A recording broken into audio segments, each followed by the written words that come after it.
I think the kids that are younger, where the brain has what we call more neural plasticity, they will tend to do better. But the older kids are really, I think, going to struggle. Feeling uncomfortable hugging my own dad. Another states, everyone yelling at me like, damn, I'm trying. Another states, me seeing a little girl spending time / having fun with her dad. I used to be a daddy's little girl. And another shows a scene from a movie or a TV show, and it shows a father yelling at his child. The caption, my dad since I started being a teenager because I changed and I'm not the little girl he used to.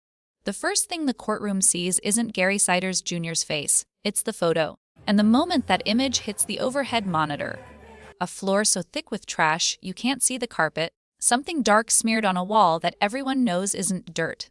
The sheriff's words stop being a quote and start being a verdict. Livestock were treated better than these kids. Everyone in the gallery heard him say it on the news. Now they're seeing why.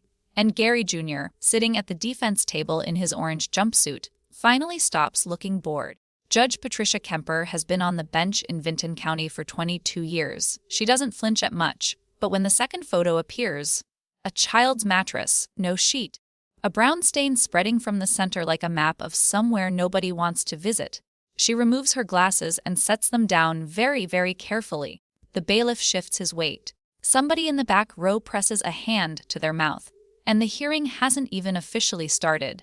Where the brain has what we call more neural plasticity, they will tend to do better. But the older kids are really, I think, going to struggle. Questions mount about the 16 children at the center of the Siders case. Officials say they were hidden from the world for years, and they could hold the key to explaining what. Good morning, the judge says, and her voice is flat in a way that means the opposite. We're here on the defendant's renewed motion for bond modification. Before I hear argument, I want the record to reflect that the court has reviewed the photographs submitted by the state this morning. Prosecutor Vance, are these images authentic? Prosecutor Angela Vance stands. She's been working this case for 3 weeks straight, and it shows in the hollows under her eyes. They are, Your Honor, taken by crime scene technicians during the execution of the search warrant on June 30th. The state offers them as Exhibit A through J. Objection. The defense attorney, a man named Harlan Cross, who was assigned to Gary Jr. last week, rises halfway out of his chair. These photos are inflammatory. The condition of the home isn't relevant to my client's bond. He's not charged with housekeeping. Judge Kemper looks at him for a long moment. Mr. Cross, 16 children lived in that house. Your client was the head of that household. The condition of the home is the crime. Sit down. Objection overruled. Cross sits. Gary Jr. leans over and whispers something. Cross shakes his head, just slightly. Gary Jr.'s jaw tightens. The court will review the exhibits. Judge Kemper says, Mems Vance, walk me through them. The first photo is the kitchen. There's no way to describe it gently. Trash bags split open. Dishes piled so high they've become a single organism. Something that might have been food once, now unrecognizable, crawling with movement. State's Exhibit A. Vance says, the kitchen. Investigators found no clean surfaces, no functioning sink. The refrigerator contained spoiled food and insects. The second photo is a hallway. Feces on the floor, not smeared, piles. Exhibit B. The hallway leading to the children's sleeping areas. Multiple rooms had similar conditions. The third photo stops the room. It's a small handprint on a wall. The handprint is clean. The wall around it is black with grime. Someone, a child, had touched that wall recently enough that the contrast is stark. A tiny, pale star in a galaxy of filth. Pattern interrupt a sound from the gallery. Not quite a sob, just a sharp, punched-out breath, like someone has been struck. Judge Kemper doesn't gavel. She just waits. The silence is heavier than any reprimand. Vance continues.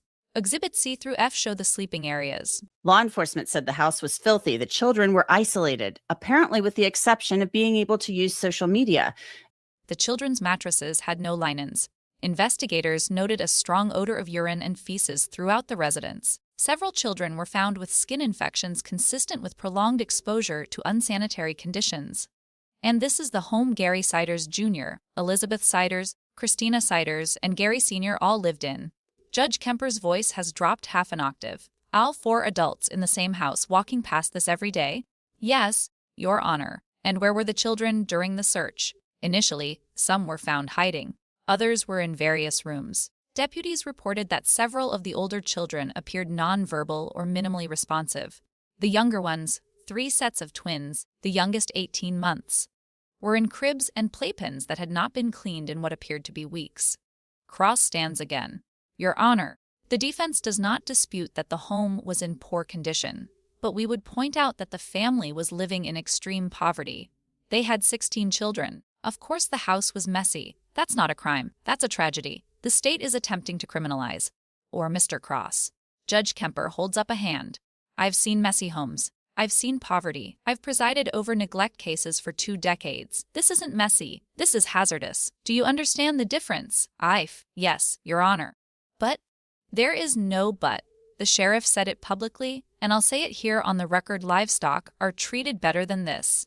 And I don't say that for the cameras. I actually think to myself, were they brushing their teeth? Like, do they even I was thinking that the other night. Do these kids even have teeth? Like, it just boggles my mind that they were living in this filth. So what does that do to a child? Like, what kind of trauma can just living in filth cause?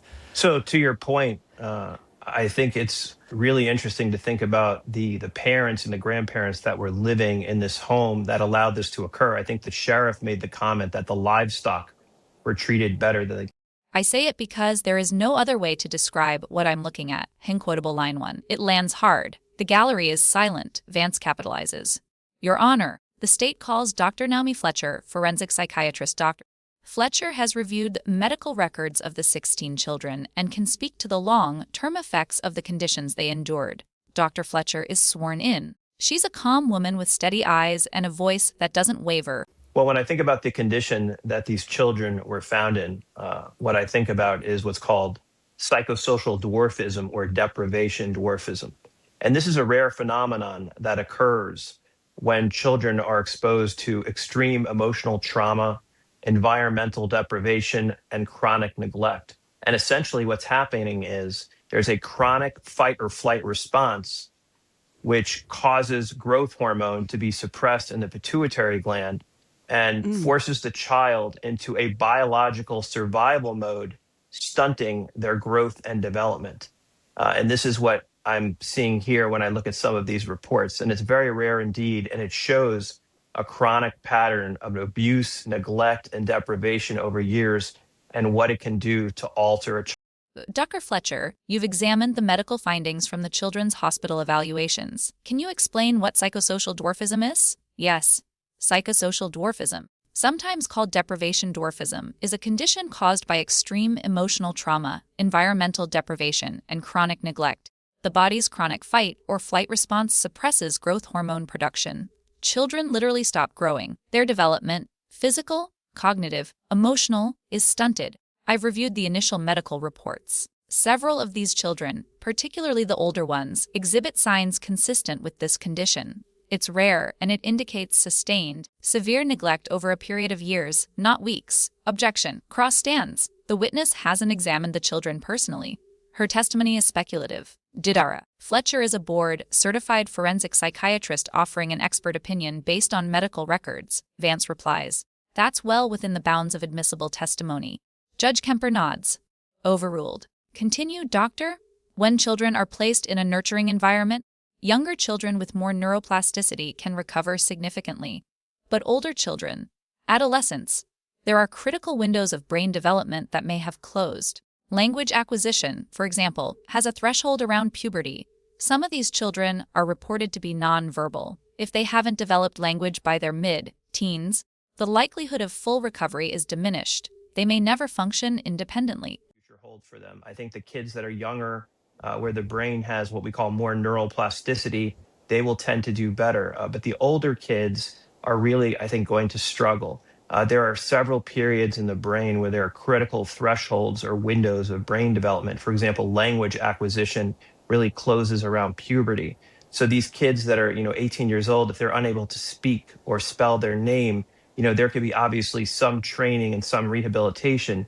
But the question is, will they ever be able to function normally? Vance lets that sit for a beat. And what about the psychological impact of being isolated from the outside world? No schooling, no peer interaction, but having access to social media. Appear to have had social media accounts. I've linked these by looking at who the children are friends with and who they follow, and these accounts appear to belong to the kids. One video shows cats, and it looks like it was taken outside that home on Omer Street with the walkway from the house that leads to the drive.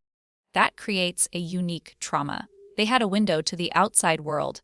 They could see how other children lived, but they couldn't reach it. Some of the social media posts I've reviewed suggest a deep awareness of their own suffering. They were crying out for help, but they were trapped. I'd like to read one of those posts into the record, Vance says. She picks up a printout. This is from an account linked to one of the older children.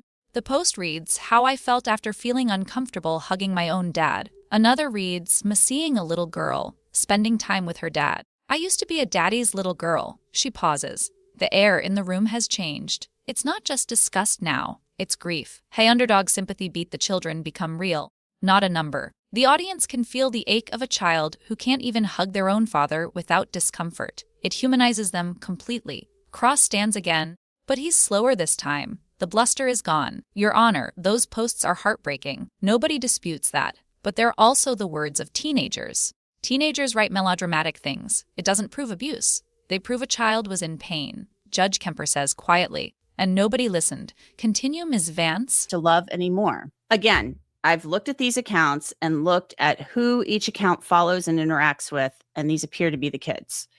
All of these are incredibly sad. It could be teenage children feeling angst, but keep in mind, the environment we were told they were living in is just awful. One final point, Your Honor. The state is awaiting results from BCI's cybercrimes unit. The devices seized from the home, phones, tablets, are being analyzed. Early indications suggest that some of the older children's online activity may reveal more than just neglect. There may be evidence of grooming, of attempted trafficking, and of a family network that facilitated underage marriages. Elizabeth Cedars herself was married to Gary Jr. when she was 15 in West Virginia. The Columbus Dispatch has reported that a cousin of Gary Sr. did the same with another 15-year-old. The state believes the devices will show a pattern. Escalating stakes again from neglect to potential trafficking and sexual abuse. Cross explodes. Your Honor, this is outrageous. The prosecution is making wild accusations with no evidence, just to prejudice the court before a single charge beyond child endangerment has been filed. This is character assassination. Set down. Judge Kemper's voice is a whip. Your objections are noted. The grand jury will sort out charges. My job today is bond. And what I've seen? The filth, the medical evidence, the social media posts of children begging for help into a void. That tells me everything I need to know. Hen quotable line too blunt. Shutting down the defense entirely, she leans forward. Mr. Cross, your client's bond remains at $300,000. Elizabeth Siders' bond is modified to $150,000, but she stays in custody until it's posted. Christina Siders also remains at $300,000. These children are in therapeutic foster care, costing the state $1 million that just got allocated. State legislators have sent $1 million to the Department of Children and Youth for that area of the state just for these kids, but that will likely be just a drop in the bucket. They're spread across counties because Vinton doesn't have enough foster homes. We know that many of them will be needing therapeutic foster care for quite some time to come. That is $150 a day to $250 a day on average per child. So those costs. One child was intubated. Several are nonverbal. So don't stand in my courtroom and tell me this was just poverty. Poverty doesn't make you ignore your child's handprint on a wall of filth. That's not poverty. That's abandonment. The gavel falls. We're adjourned. Next hearing is on the gag order challenge at the Ohio Supreme Court. I suggest counsel prepare. Christina Siders, Elizabeth Siders, and Gary Jr. all remain in jail. They're being held on a $300,000 bond each. Gary Jr. is scheduled to appear in court later this week for a pre-trial hearing on 4 misdemeanor counts. As deputies lead the defendants out, Elizabeth turns and looks at the empty jury box. Her eyes are wet. She doesn't say anything. She doesn't have to. The social media posts already said it all. Cliffhanger close, the screen fades to black. White text appears next episode. The Ohio Supreme Court ruling. Will the gag order fall? Decency that he faces. Those charges relate to alleged incidents at the Siders' home in late May, in which law enforcement say Gary Jr. exposed himself to someone who was not a family member. The nature of that charge, though, remains unclear. at this point. So stay tuned. We're going to continue to follow this case and dig into all of the information we can uncover. That's it for this episode of Crime Fix. I'm Anjanette Levy. Thanks so much for being with me. I'll see you back here next time.